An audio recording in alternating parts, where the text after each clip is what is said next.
Mr. and Mrs. Lewis, I'm pleased to report that Ryan has made significant progress in his speech therapy sessions. His articulation has improved significantly, and he's communicating more effectively. That's wonderful news, Mihira. We're so proud of his progress. I'm impressed with Ryan's dedication and hard work. He's been practicing his speech exercises at home, and it's paying off. We've been encouraging him to practice regularly. It's been challenging, but we've seen a positive impact. It's important to continue with the speech therapy sessions and practice at home. The more he practices, the better his speech will become. Are there any specific activities or strategies we can use to reinforce his speech skills at home? We can incorporate speech exercises into everyday activities, such as reading books or singing songs together. Encouraging him to participate in social activities can also help him practice his communication skills. Thank you for your guidance. We'll continue to support Ryan's progress and ensure he stays motivated.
Mihira, it's completely normal to feel this way, especially when you're facing something new like surgery.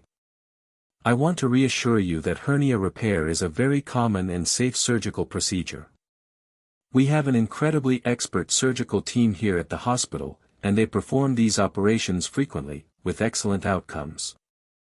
Please know that you'll have a lot of support available to you, not just during the surgery itself, but also before and after it. We'll make sure you're comfortable and well cared for every step of the way. Now, part of ensuring everything goes as smoothly and safely as possible involves what we call a preoperative assessment. The main purpose of this assessment is to ensure that you are in the best possible health and are fit for surgery. It helps us to identify any potential risks that might be unique to you, like if you have any other health conditions we need to be aware of. By gathering all this information, we can then plan for the safest procedure possible, tailored specifically to your individual health needs. Does that make sense? Do you have any other concerns or questions?